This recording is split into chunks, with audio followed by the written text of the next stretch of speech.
Do you know when the Hindu civilization first fell to foreign hands? Do you know when the first temple was destroyed by invaders who came not to trade, but to erase? Over 5,000 years old. That's how ancient our civilization was. And in the year 712 CE, for the very first time, it was broken. Not by debate. Not by drought. But by sword, fire, and forced tribute. This is the story of how Sindh, a flourishing Hindu kingdom, was shattered by a 17-year-old Arab general. And why that fall still echoes in our temples, our textbooks, and our silence.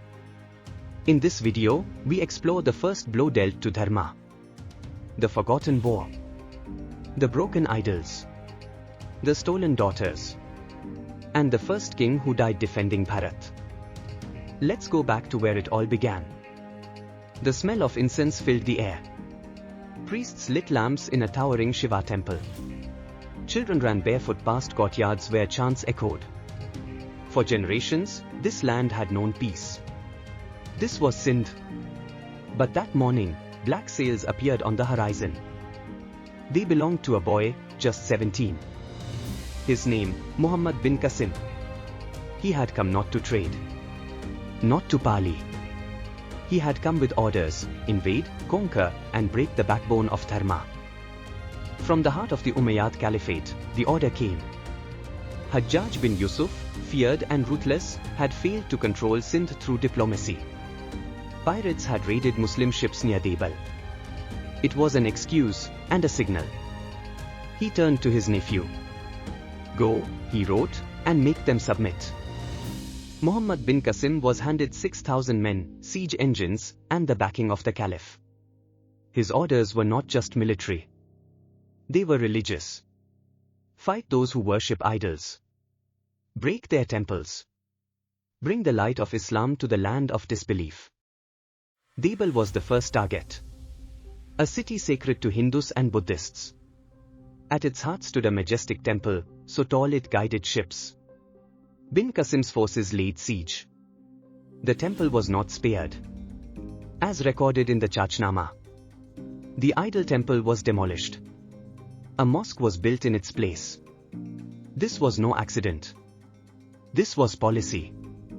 To remove the symbol of resistance, Sindh had been breached. Raja Dahir, the Brahman king of Sindh, ruled from Brahmanabad. He was not weak.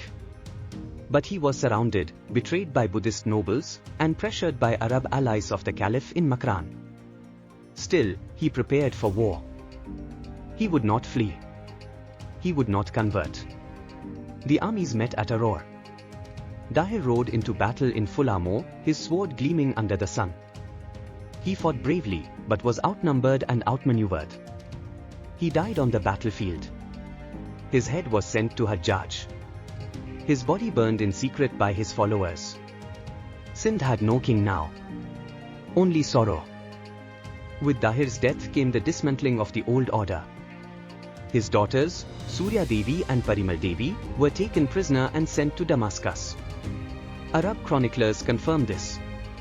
The temples of Brahmanabad, Alor, and Multan were taxed, looted, or destroyed. Those who refused to convert were classified as dhimmis, second-class subjects under Islamic law. Let them live, bin Qasim wrote, but under tribute. Their temples shall not be repaired. This was conquest. Religious. Deliberate. Systematic. The fire of Dharma dimmed, but was not extinguished. Priests fled eastward. Resistance began in silence. Worship moved to caves and forests. Identity became survival. Sindh had fallen, but the civilization would not. This was 712 CE. The first time a foreign invader crossed into Bharat and broke a Hindu kingdom. It set the pattern for Mahmud of Ghazni, Muhammad Ghori, Alauddin Khilji, Aurangzeb. They all followed the path first carved by Muhammad bin Qasim. But we forgot the first wound. We forgot Dahir. We forgot Debal. We forgot 712. History is not memory unless you make it. This story is not over unless you carry it. Share it. Speak it. Remember it. Because a civilization that forgets how it fell won't know how to stand.